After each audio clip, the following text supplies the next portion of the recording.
यही हुआ। हिंदुस्तान की तारीख गवाह है इस बात की कि 75 सालों में हमने अपना डंडा झंडा अपना नेता नहीं बनाया। आजादी के बाद लखनऊ के अंदर रिफाए आम कलम में 1947 में दिसंबर के महीने में एक कन्वेंशन बुलाया गया और कहा गया है मुसलमानों, मुल्क वतन अजीज आजाद हो गया है, तुम अपना कोई सियासी लीडर मत बनाना, तुम अपना डंडा अपना झंडा अपना नेता नहीं बनाना। इस देश के अंदर दो सियासी पार्टियां हैं, एक कांग्रेस एक मुस्लिम लीग, लेकिन ए मुसलमानों, मुस्लिम लीग तुम्हारी पार्टी नहीं है। हमने लब्बैक कहा, हमसे कहा गया कांग्रेस तुम्हारी पार्टी है, हमने लब्बैक कहा, कांग्रेस पार्टी को अपनी पार्टी माना, उसके डंडे झंडे को अपने कंधों पर रखा, जिंदाबाद के नारे लगाए, वोट दिया नोट दिया सपोर्ट किया। इस मुल्क के अंदर 1 साल 2 साल 3 साल नहीं 60 साल तक इस मुल्क का इक़्तिदार हमने कांग्रेस पार्टी को दिया। लेकिन क्या ये बात सच नहीं है? जब हमारा मुल्क आजाद हुआ, इस देश के अंदर मुसलमान सरकारी नौकरियों में 30% से ज्यादा था, लेकिन आज सरकारी नौकरियों में मुसलमान 1% नहीं है। बहुत सारे विभाग ऐसे हैं जिसमें आप 0 हैं, वहां पर आपको सरकारी नौकरी नहीं। कभी आपने सोचा आज पूरे हिंदुस्तान में मुसलमानों को मुसलमान के नाम से टारगेट किया जा रहा है, दाढ़ी टोपी गोश्त के नाम पर मारा जा रहा है। क्या मेरी बात गलत है? अगर आप पढ़ाई में अव्वल नंबर आते हैं तो टेलीविजन पर चलाया जाता है एजुकेशन जिहाद, चलाते कि नहीं चलाते हैं? हमारे यहाँ उत्तर प्रदेश में तो हमारे मुख्यमंत्री साहब वहां की कैबिनेट ने मिलकर के जिहाद के नाम से एक कानून बना दिया, लो जिहाद। इनको मालूम नहीं है जिहाद का मतलब क्या होता है। जिहाद का मतलब उन अंग्रेजों को मालूम है जो हमसे आजादी की लड़ाई में लड़ रहे थे। जब जिहाद का नाम सुनते थे तो उनकी पैंट गीली हो जाती थी। आज टारगेट हमारा मदरसा है, हमारी मसाजिद है।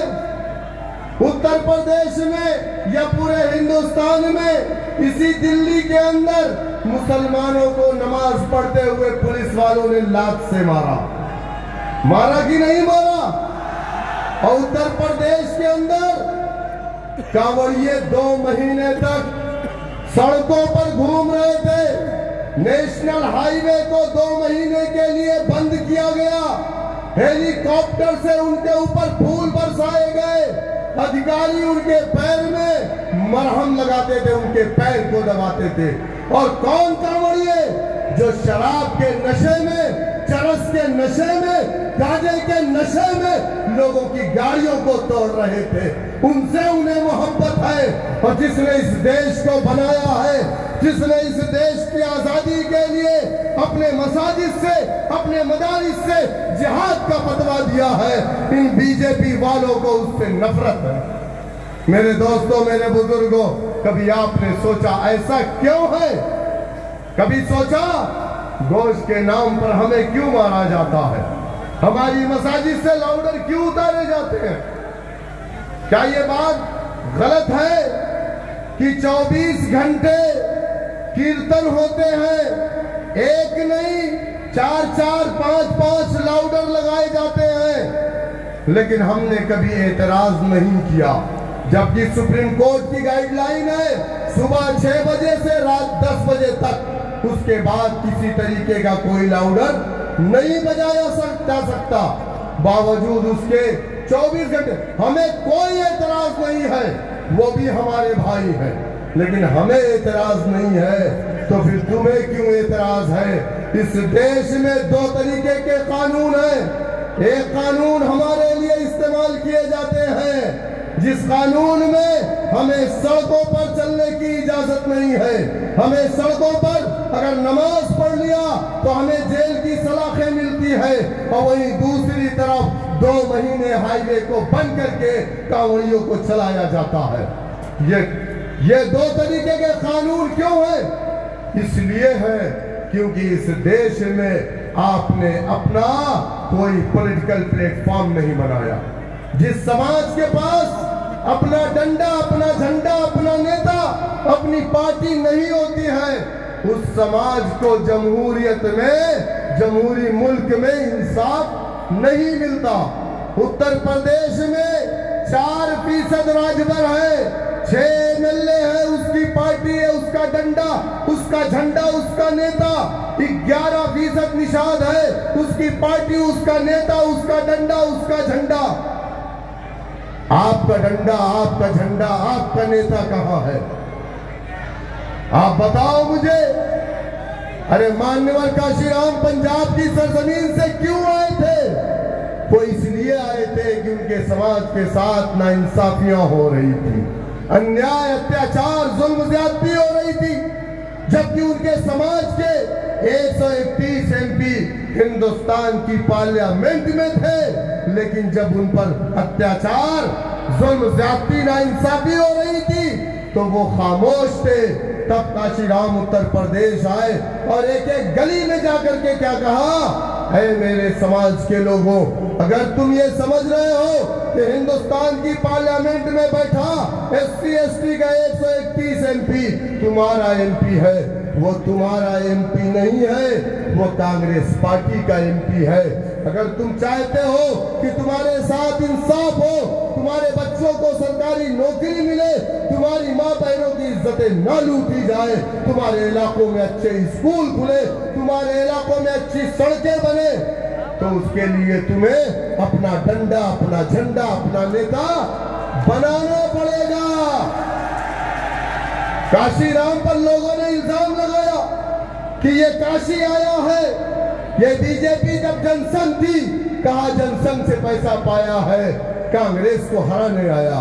जिस तरीके से आज हमारे काट पर इल्जाम लगाते हैं, कहते हैं बीजेपी की बी टीम है, हम बीजेपी की बी टीम नहीं है। जिस तरीके से काशीराम पर इल्जाम लगाने वाला कोई मुसलमान नहीं था, बल्कि उनके समाज का वो पुराना कांग्रेसी था, जिसको ये लगा कि काशीराम आएगा तो हमारी दलाली की जो दुकान है वो बंद हो जाएगी। हम पर इल्जाम लगाने वाला कोई हिंदू भाई नहीं है। हमारे दोस्त हिंदू भाई तो कहते हैं कि अगर हमारे पास इतना काबिल लीडर होता तो हम उसकी पूजा करते, लेकिन तेरा समाज कब समझेगा जो तेरे लीडर पर इल्जाम लगाता। हम पर इल्जाम लगाने वाले मुसलमान हैं, और वो मुसलमान जो आम आदमी पार्टी के चपरासी हैं, वो मुसलमान जो कांग्रेस पार्टी के दलाल हैं, वो मुसलमान जो बीजेपी के अंदर जाकर के अपने पेट को भरने के लिए हमें बुरा भला कहते हैं। मेरे दोस्तों, मेरे बुजुर्गों, मेरी आपसे अपील है, पूरे दिल्ली में 2 विधानसभा लड़ रहे हैं, एक मुस्तफाबाद, दूसरी ओखला। मैं उत्तर प्रदेश के रहने वाले तमाम लोगों से ये कहना चाहूंगा कि ये एक बेहतरीन और सुनहरा मौका मजलिस इत्तेहादुल मुस्लिमीन ने आपको दिया है। इसलिए मुत्तहिदा तौर पर जीत हार का फैसला अल्लाह सुब्हानहू तआला करता है। अल्लाह ने कुरान में फरमाया, कुलिल्लाहुम्मा मालिकल मुल्क तूतिल मुल्क, अल्लाह जिसको चाहता है दुनिया के अंदर हुक्मरान बनाता है। अल्लाह ने दुनिया में फिरौन, नमरूद, शद्दाद, कारून को हुक्मरान बनाया कि नहीं बनाया?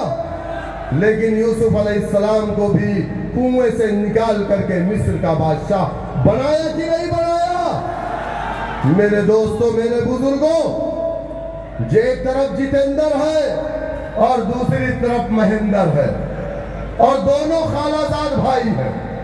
अब फैसला आपको करना है कि जितेंद्र तुम्हारा लीडर है या महेंद्र तुम्हारा लीडर है।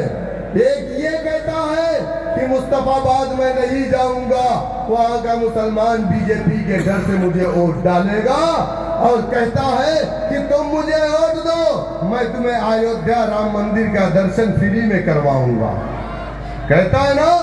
और दूसरा कहता है तुम मुझे वोट दो, मैं तुम्हें मथुरा और काशी दिलवाऊंगा। दोनों में कोई फर्क नहीं है, दोनों एक सिक्के के दो पहलू हैं।